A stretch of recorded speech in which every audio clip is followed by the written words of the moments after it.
Praise lord. 34వ కీర్తన 4వ వచనం. నేను యెహోవా యొద్ద విచారణ చేయగా ఆయన నాకు ఉత్తరమిచ్చెను. నాకు కలిగిన భయములన్నిటిలో నుండి ఆయన నన్ను తప్పించెను. అవును, మనం యెహోవా యొద్ద విచారణ చేస్తే ఆయన మనకు కలిగి ఉన్న భయములన్నిటి నుండి తప్పించడానికి చాలినవాడు. సమయంలో ఈ వాక్యం వింటున్నా నీవు ఏ భయం గుండా వెళ్తున్నావో నాకు తెలియదు కానీ, ఏ భీతి గుండా నువ్వు వెళ్తున్నావో నాకు తెలియదు కానీ, మీకు ఒక శుభవార్త ఏమిటంటే, నీవు యెహోవా యొద్ద విచారణ చేయగా ఆయన నీ కలిగి ఉన్న బాధలన్నిటిలో నుండి నిన్ను విడిపించడానికి ఆయన సమర్థుడు. భయం కలిగి ఉన్నావా? భీతి కలిగి ఉన్నావా? అప్పుల బాధల్లో, శ్రమల కొలిమిలో నలుగుతున్నావా? కూతురి వివాహం కోసం, కుమారుడి యొక్క వివాహం కొరకు, కుటుంబంలో ఉన్న ఇబ్బందుల కొరకు ఎంతో వేదన చెందుతున్నావా? బాధపడుతున్నావా? ఎంతో బాధతో, దుఃఖంతో ఈ యొక్క వాక్యాన్ని వింటున్నట్లయితే నీకు శుభవార్త. నీ మొర వినే దేవుడు ఉన్నాడు. 5వ వచనంలో ఈ విధంగా లిఖింపబడి ఉంటుంది. 34వ కీర్తన 5వ వచనంలో, వారు ఆయన తట్టు చూడగా వారికి వెలుగు కలిగెను. 6వ వచనంలో ఈ విధంగా లిఖింపబడి ఉంది, ఈ దీనుడు మొరపెట్టగా యెహోవా ఆలకించును. నీవు మొరపెడితే వినని మనుషులు ఉండొచ్చు, నీవు చెప్పే మాటలు వినకుండా నీ బిడ్డలు తిరుగుతూ ఉండొచ్చు, కానీ నీవు దేవుని సన్నిధికి వెళ్ళి మొర పెడితే ఆయన నీ మొర వింటాడు. నీ మొర వినిన వెంటనే ఆయన నీకు జవాబు ఇవ్వడానికి సిద్ధంగా ఉన్నాడు. నీవు మొర పెడుతున్నావా? నీ బిడ్డల నిమిత్తం, నీ కుటుంబం నిమిత్తం దేవుని సన్నిధికి వెళ్తున్నావా? నువ్వు ఉంటున్న ఇంటిలో 4 గోడల మధ్యలో దేవుని స్తుతిస్తున్నావా? దేవుణ్ణి కలుసుకునే అనుభవం నీకు ఉందా? నీవు దేవునికి మొరపెట్టినట్లయితే ఆయన నీకు జవాబు ఇవ్వడానికి సిద్ధంగా ఉన్నాడు. భయంలో ఉన్నావు, భీతిలో ఉన్నావు, కష్టంలో ఉన్నావు, నష్టంలో ఉన్నావు. ఎవరు ఏ సమయంలో మా ఇంటి మీదకి వచ్చి నీ కుమారుడు ఇట్లా చేస్తున్నాడు, నీ కుమార్తె ఇట్లా చేస్తుంది అని నీ పరువు తీస్తారేమో అని భయంతో వెళ్తున్నావేమో, భీతి గుండా వెళ్తున్నావేమో, ఎవరికి చెప్పుకోలేని శ్రమ గుండా వెళ్తున్నావేమో, ఏమో ఏ సమస్య గుండా ఉండి నువ్వు ఈ మెసేజ్ వింటున్నావు నాకు తెలియదు కానీ, 34వ కీర్తన దేవుడు నీ కొరకే లిఖింపజేశాడు. నీ కలిగి ఉన్న ప్రతి భయం నుండి ఆయనను విడిపించడానికి చాలినవాడు. నీవు మొర పెడితే చాలు. ఈ దీనుడు మొర పెడితే యెహోవా ఆలకించును. ధనవంతుడు అని లిఖింపబడలేదు. ఈ దీనుడు మొర పెట్టగా యెహోవా ఆలకించునంట. యెహోవానే ఆయన దూతల్ని నీకు కావలిగా ఉంచుతారంట. 7వ వచనంలో ఉంటుంది. ఒక్క దేవుని దూత నీకు కావలిగా ఉంటే 1,85,000 మందిని హతం చేయగలుగుతుందంట. దేవుడు ఎంతో భయభక్తులు గల వారి చుట్టూ ఆయన దూతలు కావలి ఉంటారంట. ఒక దూత కాదు, దూతలు కావలి ఉంటారని 7వ వచనంలో లిఖింపబడి ఉంది. 9వ వచనంలో ఏముందంటే, యెహోవా కొరకు ఎదురు చేసే వారికి ఏ కొదువ ఉండదంట. 15వ వచనంలో యెహోవా దృష్టి నీతిమంతుల మీద ఉందంట. ఆయన చెవులు వారి ప్రార్థనల మీద ఉన్నాయంట. దేవుని యొక్క కళ్ళు చూస్తున్నాయి. ఎవరిని చూస్తున్నాయంటే నీతిమంతులని. ఆయన చెవులు ఉన్నాయంట వారి మొర మీద. నువ్వు మొర పెడుతున్నావా? దేవుని ప్రార్థన వినడానికి సిద్ధంగా ఉన్నాడు. ఆయన చెవులు నీతిమంతుల మీద ఉన్నాయంట. నువ్వు ప్రార్థన చేయి, నువ్వు చేసే ప్రతి ప్రార్థన వినే దేవుడు ఉన్నాడు. వినడం మాత్రమే కాదు, విన్న వెంటనే ఆకాశ వాహనుడు ఆయన వస్తాడంట. ఆయన వచ్చి నీకు శ్రేష్టమైన జవాబులు ఇవ్వడానికి సిద్ధంగా ఉన్నాడు. 18వ వచనంలో ఈ విధంగా లిఖింపబడి ఉంది, నలిగిన మనస్సు గల వారిని ఆయన రక్షించును. అవును, నలిగిపోయాం బ్రదర్. సమస్యల్లో నలిగిపోయాం, శోధనలో నలిగిపోయాం, ఇబ్బందుల్లో నలిగిపోయాం, ఈ లోకంలో ఉన్న పాపంలో పడి నలిగి కొట్టుకుపోతున్నాం బ్రదర్. నాకు ఇంకా ఈ భయం నుండి, ఈ భీతి నుండి నన్ను విడిపించే వాళ్ళు ఎవ్వరు లేరు. ఆత్మహత్య చేసుకోవాలనుకుంటున్నాను ఎవరికి చెప్పకుండా అనే సమయంలో ఈ వాక్యం నువ్వు వింటున్నట్లయితే ఒక్క నిమిషం ఆగు. ఈ 34వ కీర్తన ఒక్కసారి చదువు. ఇందులో దాగి ఉన్న దేవుని యొక్క ధైర్యం నిన్ను ఆవరిస్తుంది.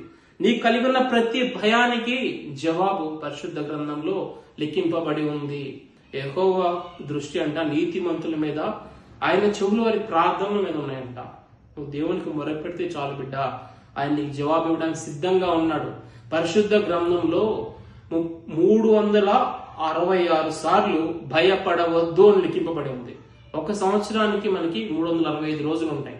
366 సార్లు దేవుడు ఎందుకు లిఖింపజేశాడు బ్రదర్ అంటే, మనకి లీప్ సంవత్సరంలో 366 రోజులు ఉంటాయి. ఆ ఒక్క దినం కూడా దేవుడు నిన్ను విడిచిపెట్టకుండా భయపడవద్దు, నేను నీకు తోడై ఉంటున్నాను అని ఆయన వాగ్దానం చేస్తున్నాడు. పరిశుద్ధ గ్రంథాన్ని చదివినట్లయితే నీ కలిగి ఉన్న ప్రతి భయం నిన్ను విడిచి వెళ్ళిపోతుంది. నీవు మొర పెడితే చాలు, నీవు దేవుని వైపు తిరిగితే చాలు, నీ మొహంలో కంట వెలుగు ప్రకాశిస్తుందంట. నువ్వు కలిగి ఉన్న ప్రతి పరిస్థితిని మార్చడానికి చాలిన వాడు మన ప్రభు అయిన యేసుక్రీస్తు. నువ్వు ఏ పరిస్థితి గుండా వెళ్తున్నా, ఏ సమస్య గుండా వెళ్తున్నా, ఏ ఇబ్బంది గుండా వెళ్తున్నా, నువ్వు ఏ స్థితిలో ఉన్నా నీవు దేవుని స్తుతించినట్లయితే నీ స్థితి మార్చబడుతుంది. స్తుతి దేవుని దగ్గరికి వెళ్తుందంట. ఆయన ఇచ్చే ఆశీర్వాదం కిందకి దిగి వస్తుందంట. నువ్వు మందిరానికి వెళ్ళలేని స్థితిలో ఉన్నా, నువ్వు ఉంటున్న ఇంట్లోనే 4 గోడల మధ్య నువ్వు దేవునికి మొరపెట్టినట్లయితే దేవుడు నీకు జవాబు ఇవ్వడానికి సిద్ధంగా ఉన్నాడు. 34వ కీర్తన 1వ వచనం ఈ విధంగా లిఖింపబడి ఉంటుంది, నేను ఎల్లప్పుడూ యెహోవాను సన్నుతించెదను, నిత్యము ఆయన కీర్తి నా నోట ఉంటుంది. మనం ఏమైతే చూస్తామో అదే చేస్తాం, ఏదైతే చేస్తామో దాన్నే ప్రాక్టీస్ చేస్తాం. నీవు బూతు సినిమాలు చూసే వ్యక్తిగా ఉన్నట్లయితే ఆ బూతు సినిమాలే నీ ప్రపంచంగా ఉంటుంది. ఒక సినిమాలు చూసే వ్యక్తిగా నువ్వు ఉన్నట్లయితే ఆ సినిమాని నీ మైండ్ లో ఉంటుంది, నువ్వు అలానే బిహేవ్ చేయాలని ఆశపడతావు. పరిశుద్ధ గ్రంథాన్ని చదివే వ్యక్తి అయితే పరిశుద్ధ గ్రంథంలో ఉన్న దేవుడు నీ హృదయంలో అడుగు పెడతాడంట. నిత్యము ఆయన కీర్తి నా నోట ఉండును. ఎవరైతే దేవుని స్తుతిస్తారో, ఎవరైతే దేవుని యందు ఆనందిస్తారో వారు ఆశీర్వదించబడతారు. దేవుడు నీతిమంతుల మీద, వారు చేసే ప్రార్థనల మీద ఆనుకొని ఉంటాడంట. ఎప్పుడైతే మనం ప్రార్థన చేస్తామో అప్పుడు దేవుడు ఏం చేస్తాడంటే మనకి సమీపంగా వస్తాడు. అవును బ్రదర్, నేను నీతిమంతుగా జీవిస్తున్నా, నేను మొరపెడితే దేవుడు వింటాడు. 17వ వచనంలో ఈ విధంగా లిఖింపబడి ఉంది, నీతిమంతులు మొరపెట్టగా యెహోవా ఆలకించును, వారి శ్రమలన్నిటిలో నుండి వారిని విడిపించును. కష్టంలో ఉన్నాను అని బంధువులకు ఫోన్ చేస్తే నీకు సహాయం చేయకపోవచ్చు. ఇబ్బందుల్లో ఉన్నాను సహాయం చేయమని అన్నదమ్ములు అడిగినట్లయితే వారు నీకు సహాయం చేయకపోవచ్చు. నీ వారే నీకు దూరం అయిపోవచ్చు. నీ దగ్గర అన్నీ ఉన్నప్పుడు అందరూ నావాడు అని నీ దగ్గరకు రావచ్చు. నీ దగ్గర ఏమి లేనప్పుడు అందరు నిన్ను వెలివేస్తారు. కానీ పరలోకం ఉందన్న మన తండ్రి, ఈ ప్రపంచం అందరికి నువ్వు అనవసరమైన వ్యక్తివి కావచ్చు, నిన్నే ప్రేమిస్తున్న నీ దేవునికి నీవే సర్వస్వం. ప్రపంచమంతా నిన్ను వదిలేసినా నా దేవుడు నేను నిన్ను వదిలిపెట్టను, నిన్ను విడిచిపెట్టను, నువ్వు నాకు కావాలి బిడ్డ అంటున్నాడు. అందరూ నిన్ను వదిలేసినప్పుడు నువ్వు దేవుని హత్తుకున్నట్లయితే దేవుడు దయచేసే రక్షణను నువ్వు పొందుకుంటావు. నలుదిక్కుల నెమ్మది లేదా, నలుదిక్కుల శాంతి లేదా, నలుదిక్కుల సమాధానం లేదా, నీకు సమాధానం దయచేసే దేవుడు ఉన్నాడు. ఆయనే ప్రభువైన యేసుక్రీస్తు. ఒక్కసారి 34వ కీర్తన చదువు, నీలో గుండెల్లో ఉన్న ప్రతి భయం నేను నుంచి విడిచిపెట్టి పోతుంది. అన్ని ప్రయత్నాలు చేశాను బ్రదర్, ఇంకా నా ముందు ఏ దారి లేదంటావా? ఒక్కసారి ఒక్క ప్రయత్నం చేసి చూడు, ప్రార్థించు ప్రభువైన యేసుక్రీస్తుని, ఆయన నీ హృదయంలోకి అడుగు పెడతాడు. మోకరించు, ప్రభువా నేను మోకరిస్తున్నాను, పైకి లేచేసరికి నాలో ఉన్న ప్రతి పాపం చనిపోవాలి, ప్రతి భయము నన్ను విడిచి వెళ్ళిపోవాలి అని ప్రార్థించినట్లయితే ప్రభువు నీ పక్షాన్ని నిలబడతాడు. నిన్ను అలుపుకొని ఉన్న ప్రతి పాపాన్ని, ప్రతి భయాన్ని, ప్రతి భీతిని ఆయన దూరపరుస్తాడు, నీకు బలాన్ని దయచేస్తాడు. 19వ వచనంలో నీతిమంతులు కలుగు ఆపదలు అనేకములు వాటన్నిటినీ యెహోవా నుండి విడిపించును. నీతిమంతుని కలుగు ఆపదలు అనేకములు వాటన్నిటి నుండి యెహోవా వారిని విడిపించును. నీవు నేను చేసే ప్రతి పాపమును బట్టి, ప్రతి అతిక్రమమును బట్టి దేవుడు శిక్షించబోతున్నాడు. ఆ శిక్ష మన మీదకి రాకమునిపే మనం దేవుని సన్నిధికి వెళ్ళి మొరపెట్టినప్పుడు మన కష్టాల్లో నుండి, మన శ్రమల్లో నుండి, మన ఇబ్బందుల నుండి మనల్ని విడిపించడానికి మన దేవుడు చాలిన వాడంట. ఆయన దినమంతా తన చేతులు చాపి మన వైపు చూస్తూ ఉన్నాడంట. నా బిడ్డ నా దగ్గరికి తిరిగి వస్తుందా, తిరిగి వస్తాడు అని. తిరిగి వస్తున్నావా దేవుని సన్నిధికి? ఒక్కసారి ఆలోచించు. ఎంతో భయం గుండా వెళ్తున్నావు, ఎంతో భీతి గుండా వెళ్తున్నావు. నీ కలిగి ఉన్న ప్రతి భయం నుండి నిన్ను విడిపించే నాదుడు ఎవ్వరూ లేరు, ఏ ఒక్కరు నీ పక్షాన లేరు. నీకు నీవే దేవుని దగ్గరికి వెళ్ళి సరెండర్ అవ్వాలి. ప్రభువా, ఈ భయం నన్ను ఆవరించింది, దీని నుండి నన్ను విడిపించుమని. చాలా మంది హృదయాల్లో ప్రేమించిన వ్యక్తులు ఉంటారు. క్రైస్తవునికి తన హృదయంలో దేవుడు ఉండాలి. ఎప్పుడైతే తన హృదయం అనే సింహాసనంలో దేవుడు ఉంటాడో అపవాది వచ్చి డోర్ కొట్టినప్పుడంట క్రైస్తవుడు ఈ విధంగా జవాబిస్తాడు, ప్రభువా అపవాది వచ్చాడు, నేను డోర్ తీయను ప్రభువా, నువ్వే డోర్ తీయని. అప్పుడు అపవాది డోర్ కొట్టినప్పుడు ప్రభు ఎప్పుడైతే డోర్ తీస్తాడో హృదయమైన తలుపు, అపవాది లోపల నువ్వు ఉన్నావా అని అపవాది వెళ్ళిపోతాడంట. కాబట్టి మన హృదయంలో ఉండాల్సింది పాపం కాదు, మన హృదయంలో ఉండాల్సింది భయం కాదు, దేవుడు మన హృదయంలో ఉండాలి. అప్పుడు ఈ లోకంలో ఉన్న భయములన్నిటి నుండి విడిపించడానికి ఆయన చాలినవాడు.